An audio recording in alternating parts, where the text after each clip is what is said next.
Alright, what's up guys? Welcome to Promotech. Thanks for tuning in. Samsung is lining up a handful of quiet decisions on the Galaxy S27 Ultra, a Sony sensor swap, a possible drop telephoto lens, a display and memory story nobody's talking about, and a pricing shift tied to rising chip costs, and each one carries real weight for how this phone actually performs and feels a year or two from now. Let's dive right into the video, because the first change might be the biggest one nobody's really talking about yet. For years, Samsung has leaned almost entirely on its own in-house ISOCELL sensors for the Galaxy S Ultra line, and that's part of why the camera experience has felt so consistent generation after generation. But multiple component leaks now point to Samsung quietly bringing in Sony hardware for the S27 Ultra's ultra-wide camera, specifically a 50MP Sony IMX855 sensor. On paper, that sounds like a small supplier swap. In reality, it's Samsung admitting that Sony sensor tech is outperforming its own in certain categories, which is a pretty rare thing for a company that's spent over a decade building its identity around proprietary camera hardware. What's more interesting is that this pivot isn't isolated to the Ultra either, since reports suggest Samsung is testing Sony main sensors even on the standard S27 and S27 Plus, which tells you this is a company-wide sourcing decision, not a one-off experiment. The people who benefit here are you, the buyer, because Sony sensors have historically delivered stronger dynamic range and more natural color science. What you lose is a bit of that in-house exclusivity Samsung used to market so heavily. And if this is the direction they're heading, it raises a real question about how much of the Samsung camera experience going forward is actually going to be built somewhere else entirely. Now here's where things get genuinely messy, and it's the part of this story most videos are skipping. Leaks throughout July suggested the S27 Ultra would keep a 4-camera setup with 2 separate telephoto lenses, one of them supplied via part names identified as R1 and R2, essentially preserving the dual zoom system fans have come to expect. But a well-known and historically reliable leaker, Ice Universe, has since pushed back hard, stating flatly that there will be no second telephoto camera on this device at all. If that turns out to be true, Samsung would be dropping down from the current setup, which includes a 200MP main sensor alongside a 10MP telephoto and a separate 50MP periscope telephoto, to a single 50MP telephoto lens doing all the zoom work.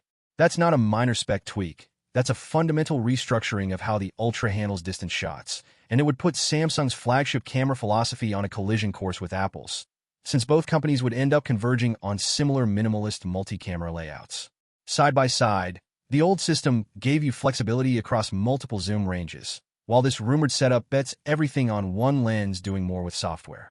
Whether that's a downgrade or a smarter use of resources depends entirely on how good Samsung's computational zoom has gotten. And that's something we genuinely won't know until review units are in hands. There's a physical reason behind some of this restructuring too, and it connects directly to something Samsung's been quietly testing behind the scenes. Reports indicate Samsung plans to expand its inkjet lens coating process, which replaces the traditional anti-reflective film layer with matte ink applied directly onto select lenses, specifically across the L3 Tele, L3 wide, and L6 wide modules. It sounds like a manufacturing footnote, but this is actually why some leakers are predicting a noticeably slimmer camera housing this generation. The current camera bump on the S26 Ultra has been a real point of criticism, with plenty of owners complaining it makes the phone impossible to lay flat on a table. Some leakers are even suggesting Samsung could move away from the floating lens rings it's used since the S22 Ultra in favor of one unified camera module, similar in spirit to what Apple did on its own recent Pro lineup. If Samsung solving that bump problem through thinner internal layering and a unified housing rather than just shrinking the number of cameras, that's a genuinely smart piece of engineering most people are going to notice in daily use long before they notice a spec sheet number. While we're on the subject of things people will actually feel day to day, the front camera and screen deserve their own moment here, because they're changing more than usual too. The selfie camera is rumored to jump to a 16MP sensor with optical image stabilization, up from the standard 12MP setup Samsung's used for ages, which matters a lot more for video callers and anyone recording selfie clips in low light than the megapixel bump alone suggests. On the display side, leaks point to Samsung sticking with its now familiar 6.9-inch QHD Plus privacy display, so no dramatic redesign there, but the internals tell a slightly more cautious story. There's talk that the S27 Ultra might actually skip newer LPDDR6 memory and UFS 5.0 storage this generation, holding onto the current standards instead, which would be an unusual move for a phone this expensive. It suggests Samsung is prioritizing battery and camera investment this cycle over chasing every single spec category, And whether that's smart budgeting or a missed opportunity really depends on how much raw speed actually matters to you day to day.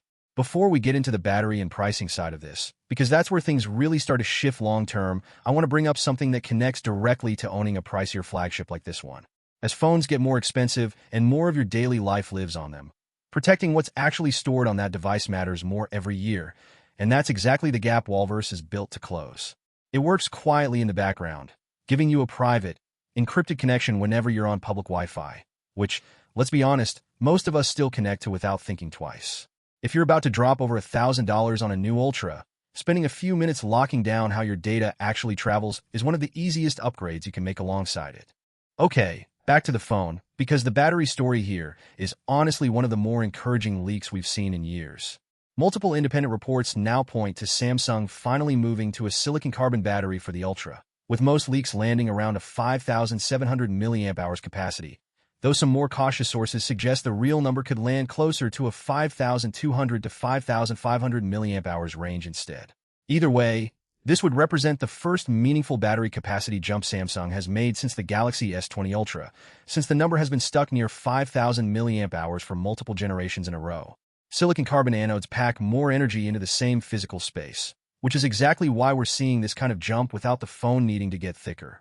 Paired with the rumored Snapdragon 8 Elite Gen 6 Pro for Galaxy chip, this could end up being the best all-day battery performance an Ultra has ever delivered. And for anyone who's ever had to hunt for a charger by 6 p.m., that upgrade alone might matter more than any camera change we just talked about. But here's the part that ties everything together, and it's the uncomfortable piece nobody wants to say out loud yet. All of this new hardware, the Sony sensors, the silicon carbon battery, the redesigned camera module, comes at a cost, literally. Qualcomm's own CEO has already confirmed that chip pricing is going up industry-wide, and when you combine that with rising memory costs across the board, it's looking increasingly unlikely that Samsung holds the line on pricing the way it has the past couple of years. The S27 Pro is also reportedly getting a noticeably weaker telephoto setup than the Ultra, sticking with just a basic 12MP 3x lens without true ultra-level zoom, which tells you Samsung is deliberately widening the gap between its tiers instead of narrowing it. Internally, this whole lineup is reportedly organized under fresh codenames too, with the four models tracked as NM1 through NM4, standing for New Miracle or Next Miracle, following the same naming pattern Samsung used for this year's series. That's a strategy shift worth watching, because it signals future Galaxy generations may lean even harder into separating good enough from flagship rather than trickling premium features down the lineup like they used to, and it's worth remembering none of this happens in a vacuum, since the launch itself is still expected sometime in early 2027, giving Samsung plenty of runway to adjust these specs before it's final. Now, real quick, before we wrap up, I noticed something looking through the channel numbers, and it's kind of wild, honestly. Over 70% of you watching right now aren't subscribed yet. That's genuinely surprising for a channel built around catching this stuff early. And if you're someone who actually wants to know these details before they hit the mainstream tech press, hitting subscribe just puts you in that loop automatically. No pressure, just seemed worth mentioning since you're clearly already the kind of viewer who cares about this level of detail. So with two conflicting camera reports, a battery jump that's been years in the making, memory specs that might actually hold steady instead of climbing, and pricing that's almost certainly heading upward, the real question is whether Samsung is quietly preparing its most divisive Ultra yet, one that trades a camera lens for battery life and charges you more for the privilege. Drop your take in the comments, especially if you've been holding on to an S23 or S24 Ultra and are trying to decide if this is finally the generation worth the jump. Take care and stay safe. I'll see you in the next one soon. Cheers. Bye-bye.